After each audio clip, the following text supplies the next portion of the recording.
Welcome to Project U 2.2, the podcast where life and leadership meet endurance. I'm Greg Helmer, joined by my wife and partner in life and work, Carrie. Each week, we dive deep into the mindset, the neuroscience, and the real grit it takes to stop drifting and start living with clarity, confidence, and endurance. This is about real life, real struggles, and real growth. So lace up, it's time to live with endurance.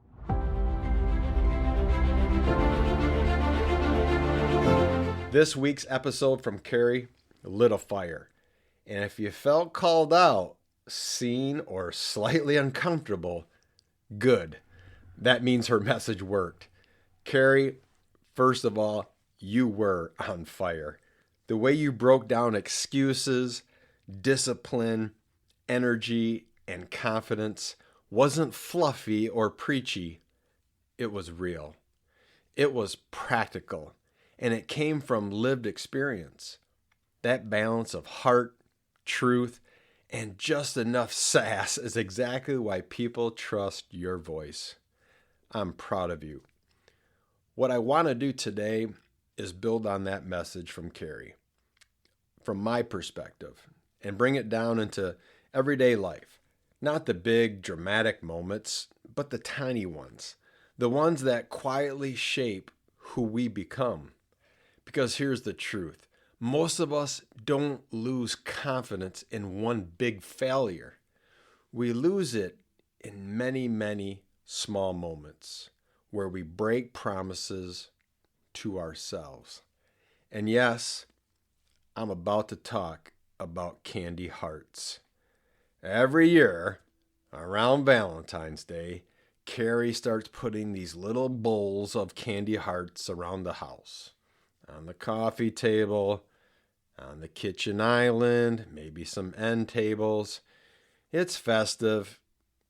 I'll admit, it's cute. It's aggressive. Now let me be clear. I don't even really like candy hearts. They're chalky. They don't taste that good either. No one's ever said, wow, this candy heart sure changed my life. And yet, damn it, I walk by and I'll grab 3 or 4.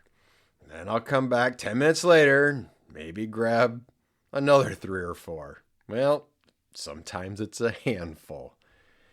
And at no point do I think, oh, this tastes so great. This is amazing. I actually think, why in the hell am I doing this? And then later, I didn't need that. And I feel guilty. It's not hunger, it's impulse. And that's what Carrie was talking about. You see, discipline isn't about never wanting the thing. It's about not taking the bait when you know better. Same thing, I believe, happens in restaurants. You're completely full. Perhaps you had an appetizer, you had your main entree, you just had a fantastic meal, a great meal, and you are full. You're leaning back in the booth or the chair and thinking, oh, I couldn't eat another bite. You been there? And then the server shows up and says, could I possibly interest you in some dessert? And suddenly, for me, the word chocolate does something to my brain. Your body wasn't asking. Your stomach certainly wasn't asking. Your future self definitely was not asking. But your impulse brain lights up. 5 minutes later, what are you doing? If you're like me, you're sharing a dessert you didn't need, didn't really want, and will regret. All because you didn't pause long enough to let discipline speak. This is exactly how excuses work. Excuses don't show up screaming. They show up by sounding reasonable. Ever been there with, I'll start exercising on Monday. Okay, I'll just do this once. I deserve this.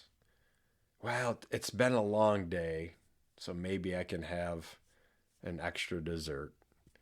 I'll get back on track with my diet tomorrow. Neuroscience tells us this.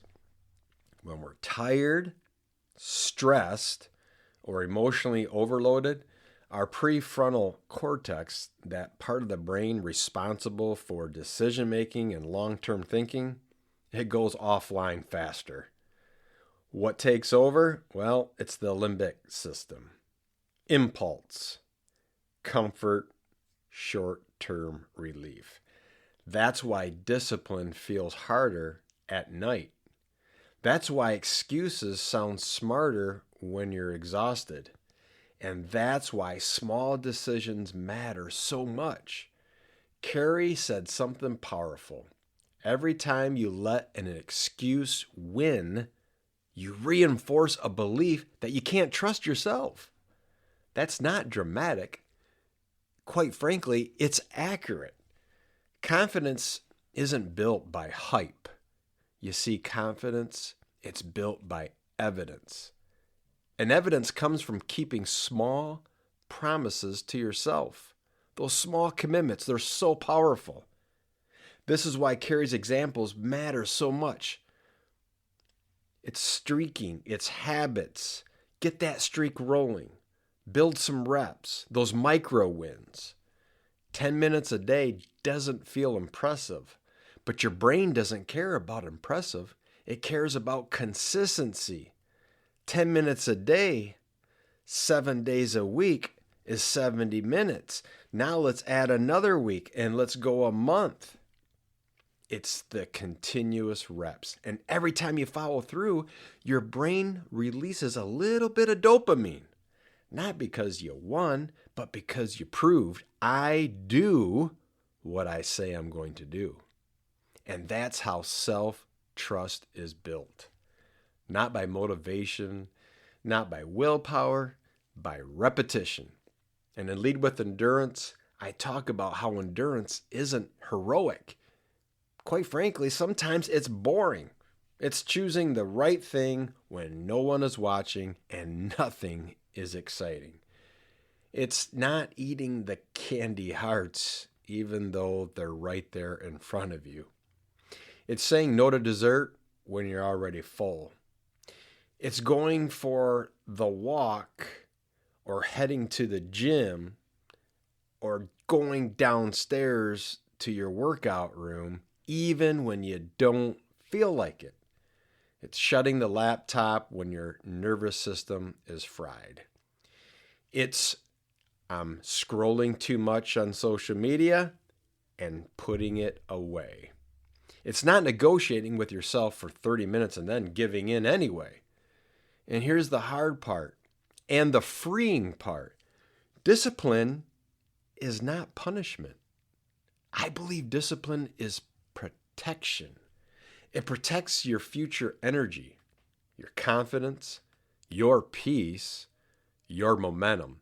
It's all about the mindset.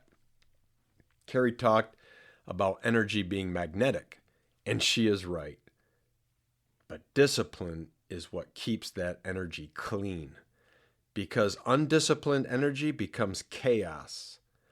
Disciplined energy becomes confidence. The environment matters too. It's the people that you're surrounding yourself with, the conversations that you stay in. It's the habits that you normalize. You become what you repeatedly allow. And yes, you are a mirror and a flashlight.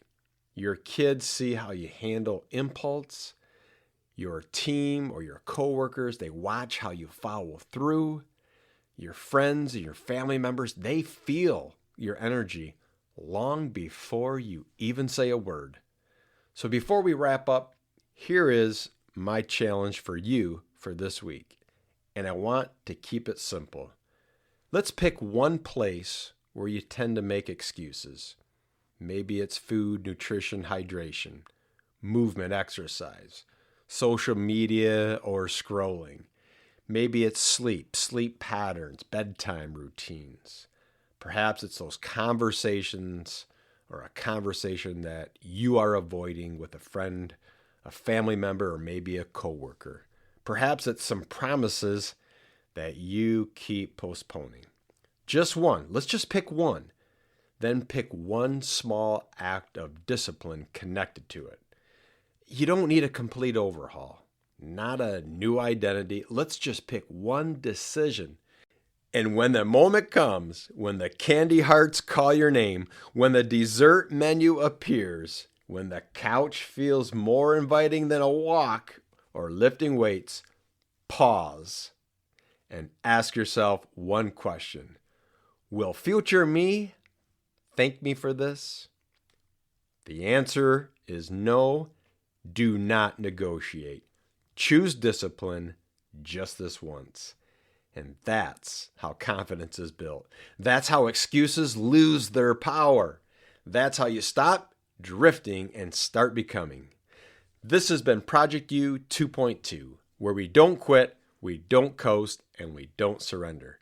If today's episode resonated with you, share it with someone who could use a little encouragement or a little accountability. And every Wednesday at 6:22 a.m., Carrie brings the heartbeat of this work, mindset, growth, and the next brave step.